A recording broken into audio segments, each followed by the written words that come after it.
Cash টাকা ছিল আপনার 5,22,000 টাকা ক্যাশ টাকা। আর ক্ষয়ক্ষতি অনুমান এখানে 60 লক্ষ টাকার মতো। তারপরে দোকান হলো 5টা, আপনার আবাসিক হলো 12টা। দোকান আপনার যে গ্যাসের ছিল, ওয়ার্কশপ ছিল, তারপর আপনার হার্ডওয়্যার ছিল, তারপর আপনার মুদিমাল ছিল, আর পুলিং কর্নার ছিল। আমরা তো এখানের এমপ্লয়ি, আমরা ওমেরাতে জব করি। এখন হঠাৎ দেখতেছি আগুনের ধোঁয়া, তখন আমরা তাড়াতাড়ি কী করি, আমাদের তো পাশে প্লান্ট, সেই ক্ষেত্রে আমাদেরও তো বাঁচতে হবে। তাই আমরা তাড়াতাড়ি ওখান থেকে ফায়ার ফাইটিংয়ের যে লাইন আছে, লাইন দিয়ে তাড়াতাড়ি আগুন নিয়ন্ত্রণে নিয়ে আসি, নাহলে আগুনের সূত্রপাত আরও বেশি হতে পারত।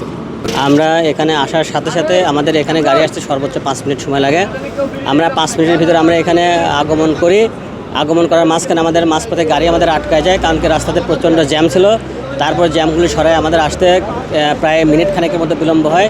আমরা এসে দেখি যে প্রচণ্ড ধোঁয়ায় আচ্ছন্ন এবং আগুনের লেলিহান শিখা গাছের উপর দিয়ে চলে গেছে।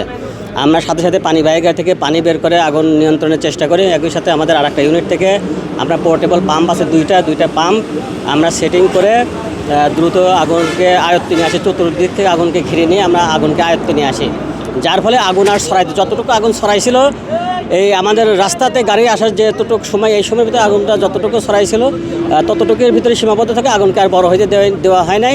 আমরা দ্রুত লেলিহান শেখাকে আমরা নিয়ন্ত্রণ করে, আমাদের যেহেতু এখানে গাড়ির 2টা ইউনিট আছে, আমরা সাথে সাথে 2টা ইউনিট এবং একই গাড়ির 2টা পাম্প আমরা লাগায়ে আমরা আগুনটাকে নিয়ন্ত্রণ করি।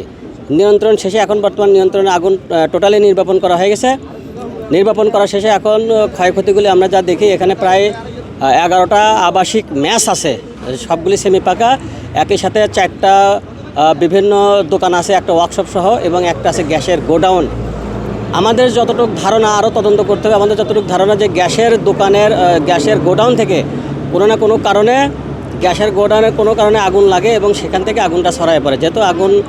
যেহেতু গ্যাস দ্রুত স্পেস করে, দ্রুত ছড়ায় পড়ে, হয়তো কোনো গ্যাসের সিলিন্ডারে এখানে লিকেজ ছিল, কেউ হয়তো পাশে ছিল ওয়ার্কশপ, হয়তো ওয়ার্কশপের স্ফুলিঙ্গ এখানে, সেখানেও গিয়ে আগুন লাগতে পারে, অথবা কেউ বিড়ি সিগারেট, এখানে প্রচণ্ড বিড়ি সিগারেটের খোসা দেখতে পেলাম।